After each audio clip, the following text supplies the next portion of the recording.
క్రీస్తునందు ప్రియులైన మీ అందరికీ మరొక్కసారి మన మహాదేవుడు మన రక్షకుడైనటువంటి యేసుక్రీస్తు ప్రభుల వారి అతి పరిశుద్ధమైన సుందరమైనటువంటి నామంలో నాకు హృదయపూర్వక వందనాలు తెలియజేస్తున్నాను. ప్రియమైన దేవుని వల్లరా, మరి మరొక ప్రాముఖ్యమైనటువంటి విషయాన్ని మీతో పంచుకోవడానికి ఈ విధంగా మీ ముందుకు వచ్చాను. మరి తండ్రి అయినటువంటి దేవుడు కుమారుణ్ణి నా దేవా అని పిలిచాడా అనే ఒక మంచి విషయాన్ని ఈరోజు మనం నేర్చుకుందాం. మరి పిల్లరా, త్రిత్వవాదులు ఎవరైతే ఉన్నారో, త్రిత్వవాదులు అనగానే ముగ్గురు వ్యక్తులు ఒక్క దేవుడుగా పిలువబడుతున్నారు. తండ్రి, కుమారుడు, పరిశుద్ధాత్మ ముగ్గురు వ్యక్తులుగా ఉన్నారు, అయితే ఒక్క దేవుడుగా పిలువబడుతున్నారు అని ఎవరైతే బోధిస్తున్నారో వీరు దేవుని యొక్క వాక్యములో అనేకమైనటువంటి మాటల్ని అపార్థం చేసుకొని, అపార్థం చేస్తూ, దాన్ని సమర్థించుకుంటూ ఈరోజు మరి క్రైస్తవ్యాన్ని అత్యంత విలువైనటువంటి సత్యంలో నుండి తొలగిస్తున్నారు. ఇది ముందుగా మనం గుర్తించాలి. కాబట్టి ఇప్పుడు ఈ త్రిత్వవాదులు అపార్థం చేసుకున్నటువంటి మాట, సాక్షాత్తు తండ్రి యేసుక్రీస్తు ప్రభుల వారిని నా దేవా అని సంబోధించాడు అని ఈరోజు బోధిస్తున్నారు. దానికి వాళ్ళు చూపించే వాక్యము, వాళ్ళు అపార్థం చేసుకున్నటువంటి వాక్యము ఈరోజు మనము పరిశీలన చేద్దాం.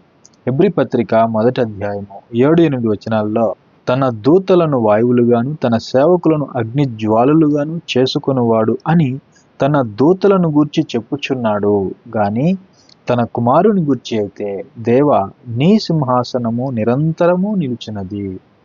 ప్రియులారా, ఈ మాటని ఆధారం చేసుకొని ఇక్కడ తండ్రి తన కుమారుని గురించి చెప్తున్న మాట ఏంటంటే నా దేవా, అంటే తండ్రి కుమారుణ్ణి నా దేవా అని సంబోధిస్తున్నాడు అని త్రిత్వవాదులు బోధించటము మనము చూస్తున్నాం. అయితే ఈ వాక్యంలో ఉన్నటువంటి సారాంశాన్ని లేక సత్యాన్ని మనం గ్రహించడానికి ముందు ప్రియులారా, మరికొన్ని మాటలు మనం ఆలోచన చేస్తే, మరికొన్ని మాటలు యోహాను సువార్త 20వ అధ్యాయము 17వ వచనములో యేసుక్రీస్తు ప్రభులు వారు మగ్దలేన మరియతో మాట్లాడుతూ నా దేవుడును మీ దేవుడును, నా తండ్రియు మీ తండ్రియు అని తండ్రి గురించి యేసుక్రీస్తు ప్రభులు వారు చెప్పారు. అంటే తండ్రిని యేసుక్రీస్తు ప్రభుల వారు నా దేవుడు అని సంబోధిస్తున్నాడు. అంటే తండ్రి యేసుక్రీస్తు ప్రభువుకి దేవుడు అని మనకు అర్థమవుతుంది. అలాగే ప్రకటన గ్రంథము 3వ అధ్యాయము 2వ వచనము 12వ వచనం మనం చూస్తే తండ్రిని నా దేవుడు అని యేసుక్రీస్తు ప్రభుల వారే బోధిస్తున్నారు. అంటే తండ్రి యేసుక్రీస్తు ప్రభుల వారికి దేవుడు అని మనకు అర్థమవుతుంది. అలాగే యోహాను సువార్త 17వ అధ్యాయం 3వ వచనం మనం చూస్తే ఇక్కడ యేసుక్రీస్తు ప్రభుల వారు ప్రార్థన చేస్తూ తండ్రి గురించి అద్వితీయ సత్య దేవుడు అయిన నిన్నును నీవు పంపిన యేసుక్రీస్తును నమ్ముటయే నిత్య జీవము అనే మాట పలికారు. అంటే సాక్షాత్తు యేసుక్రీస్తు ప్రభుల వారే తండ్రిని గురించి అద్వితీయ సత్యదేవుడు అనే మాట మాట్లాడడము మనం చూస్తున్నాం. ఈ మాటలన్నీ యేసుక్రీస్తు ప్రభుల వారి నేరుగా మాట్లాడారు తండ్రి గురించి. అంటే తండ్రి నా దేవుడు అని మాట్లాడడము మనం చూస్తున్నాం. అంటే ప్రియులరా, మరి వాక్యములో యేసుక్రీస్తు ప్రభుల వారు దేవుడని మనకు తెలుసు. యోహాను సువార్త 1వ అధ్యాయము 1వ వచనం కానీ, రోమాపత్రిక 9వ అధ్యాయము 5వ వచనం కానీ, తీతు పత్రిక 2వ అధ్యాయం 13వ వచనం కానీ, అలాగే యోహాను సువార్త 20వ అధ్యాయము 28వ వచనము, అపోస్తుల కార్యాలు 20వ అధ్యాయము 28వ వచనము, ఈ మాటలన్నీ కూడా యేసుక్రీస్తు ప్రభుల వారు దేవుడు అని మనకు సూచిస్తున్నాయి. అంటే యేసుక్రీస్తు ప్రభుల వారు దేవుడైనప్పటికీ యేసుక్రీస్తు ప్రభుల వారికి తండ్రి దేవుడుగా ఉన్నాడు. అంటే తండ్రి ఎవరంటే దేవుడైన యేసుక్రీస్తు ప్రభువుకి దేవుడు, దేవునికి దేవుడు తండ్రి. అలాంటప్పుడు తండ్రి యేసుక్రీస్తు ప్రభుల వారిని నా దేవా అని సంబోధించడానికి అవకాశము ఉందా పిల్లరా? కాబట్టి హెబ్రీ పత్రిక 1వ అధ్యాయంలో వ్రాయబడినటువంటి మాటని మనము పరిశీలన చేయవలసినటువంటి అవసరత ఉన్నది. అక్కడ తండ్రి ఆ మాట పలుకుతున్నాడా, లేకపోతే భక్తులు పలికినటువంటి మాటని అక్కడ కోట్ చేస్తున్నారా అనే విషయాన్ని మనం తెలుసుకోవాలి. ఇక హెబ్రీ పత్రిక 1వ అధ్యాయంలోనికి మనం వెళ్తే తన కుమారుని గురించి అయితే దానికి పైన 7వ వచనములో తన దూతలను వాయువులను గాను తన సేవకులను అగ్ని జ్వాలలుగాను చేసుకునేవాడు అని తన దూతలను గూర్చి చెప్పుచున్నాడు. ఈ మాట ప్రియులరా, ఈ మాట కీర్తనల గ్రంథము 104వ అధ్యాయంలో మనకు కనిపిస్తుంది. ఆ మాట చూద్దాం. అది దేవుడు చెబుతున్నాడా లేకపోతే భక్తుడు చెప్తున్నాడా అనే మాటని మనము పరిశీలన చేద్దాం. 104వ అధ్యాయము కీర్తనల గ్రంథము 4వ వచనాన్ని మనం చూస్తే, వాయువులను తనకు దూతలను గాను అగ్ని జ్వాలలను తనకు పరిచారకులుగాను ఆయన చేసుకొని ఉన్నాడు. ఇక్కడ నేరుగా దేవుడు చెప్పటం లేదు ఈ మాట, పైన భక్తుడు చెబుతున్నటువంటి మాట ఇది. భక్తుడు చెబుతున్నాడు. దేవుడు ఎలాంటి వాడు అంటే, దేవుడు వాయువులను తనకు దూతలుగా చేసుకునేవాడు, అగ్ని జ్వాలలను తనకు పరిచారకులుగాను ఆయన చేసుకొని ఉన్నాడు అని ఈ మాట భక్తుడు పలుకుతున్నాడు. దేవుని గురించి గొప్పగా వర్ణిస్తున్నాడు. దేవుడు ఈ విధంగా ఉన్నాడు అనే విషయాన్ని ఇక్కడ మనము గమనించాలి. ఈ మాటని దేవుడు నేరుగా చెప్పటం లేదు. ఇక్కడ వ్రాయబడినటువంటి మాటని దేవుడు అక్కడ వ్రాయిస్తున్నాడు, మనం గ్రహించాలి. కాబట్టి ఆ మాట దేవుడు నేరుగా చెప్పటం లేదు. భక్తుడు పలికినటువంటి మాటని అక్కడ దేవుడు రాయిస్తూ ఉన్నాడు. దూతల గురించి దేవుడు రాయిస్తున్నాడు.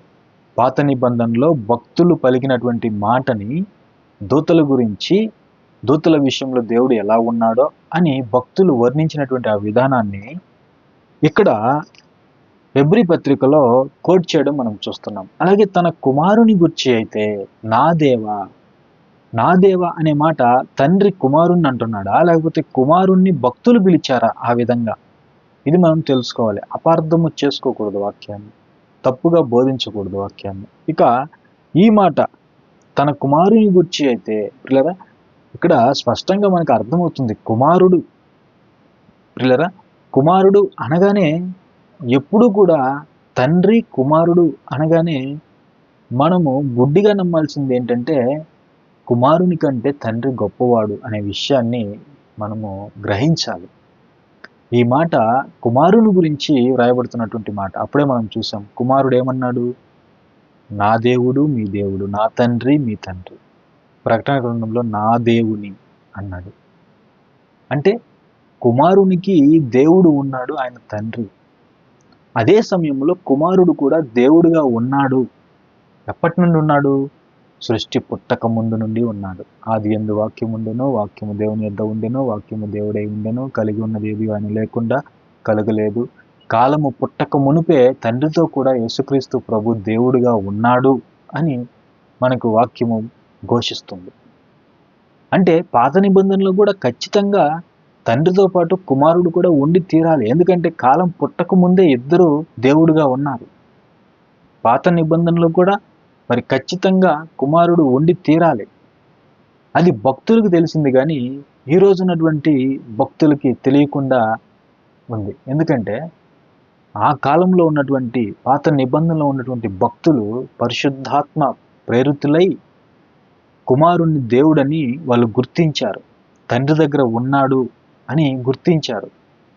అయితే ఈరోజు చాలామంది బైబిల్ పట్టుకున్న వాళ్ళు యేసుక్రీస్తు ప్రభువుని దేవుడిగా గుర్తించలేకపోతున్నారు. అంటే వీళ్ళందరూ కూడా గ్రుడ్డితనంలో ఉన్నారు, గ్రుడ్డివారిగా ఉన్నారు, పరిశుద్ధాత్మ నడిపింపు లేనివారుగా ఉన్నారు. పరిశుద్ధాత్మ నడిపింపు ఉంటే పాత నిబంధనలోనే భక్తులు తన కుమారుణ్ణి దేవునిగా గుర్తించారు. నూతన నిబంధనలో అపోస్తులు కూడా యేసుక్రీస్తు ప్రభువుని దేవుడిగా గుర్తించారు. కానీ ఈరోజు ఉన్నటువంటి అంధభక్తులు కేవలం దేవుని కుమారుడు మాత్రమే అని సరిపెట్టుకుంటున్నారు. కాబట్టి అది వాస్తవం కాదు.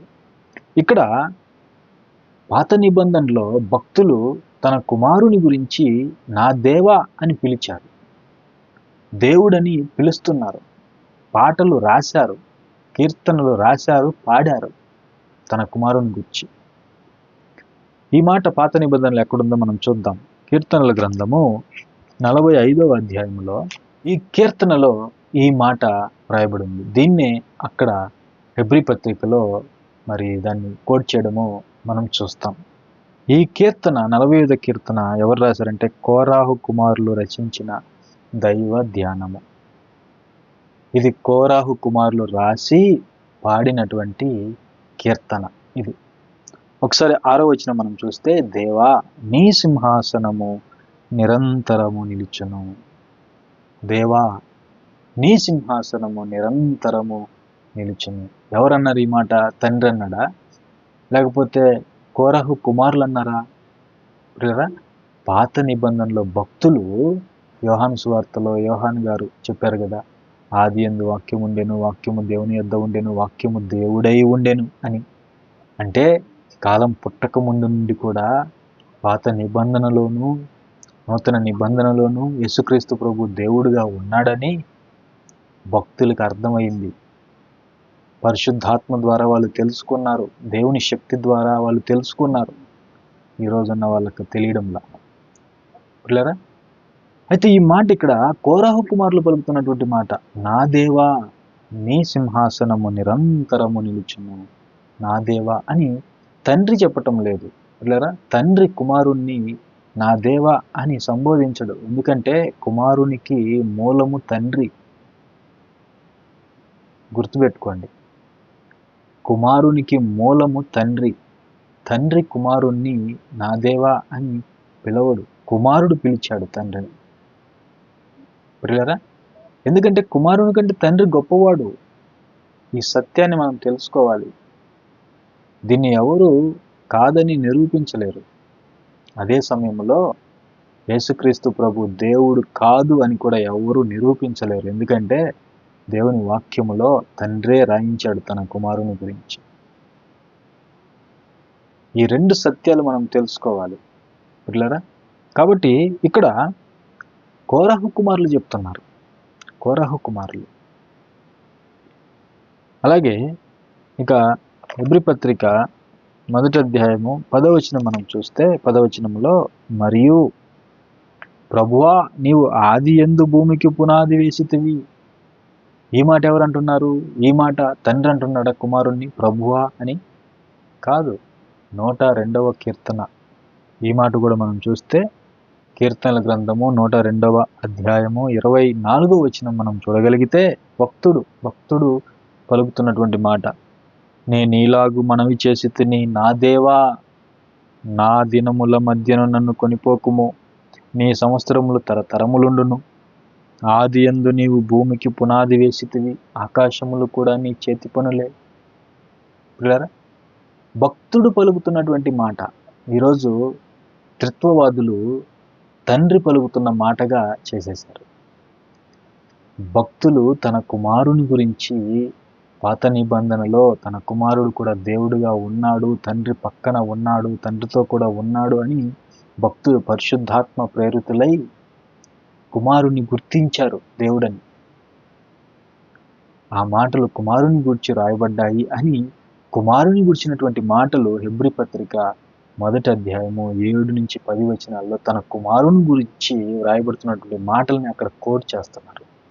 అంతేగాని తన కుమారుని గురించి దేవుడు తన కుమారుణ్ణి నా దేవా నా ప్రభు అని పిలవటం లేదు. భక్తులు తన కుమారుని పిలిచినటువంటి సందర్భాలని ఇక్కడ తన కుమారుడు ఎంత గొప్పవాడు అని చెప్పటానికి హెబ్రీ గ్రంథకర్త ఇక్కడ లిఖిస్తున్నాడు, దాన్ని కోట్ చేస్తున్నాడు. కాబట్టి ప్రియులరా, మనము సత్యాన్ని గ్రహించాలి, సత్యాన్ని తెలుసుకోవాలి. తండ్రి కుమారుణ్ణి నా దేవా అని పిలవలేదు. వాక్యములో మనకు స్పష్టంగా వ్రాయబడింది, కుమారుడు తన తండ్రిని నా దేవా అని పిలిచాడు, నా దేవుడు అని చెప్పుకున్నాడు, అద్వితీయ సత్యదేవుడు అని చెప్పాడు. అదే సమయంలో యేసుక్రీస్తు ప్రభు కూడా తండ్రితో పాటు దేవునిగా ఉన్నాడని అదే బైబిల్ మనకు తెలియజేస్తుంది. కాబట్టి ఈ సత్యాన్ని మనము తెలుసుకోవాలి. మరి ఈ సత్యము పిల్లలు మీకు అర్థమైందని నేను భావిస్తున్నాను. మరి ప్రభు చిత్తమైతే మరొక సందేశంతో మరలా కలుసుకుందాం. మరొకసారి మీ అందరికీ మన ప్రభువును మన మహాదేవుడైనటువంటి యేసుక్రీస్తు ప్రభుల వారి పరిశుద్ధమైన నామంలో నాకు హృదయపూర్వక వందనాలు తెలియజేస్తూ నా మాటలు ముగిస్తున్నాను. అందరికీ వందనాలు.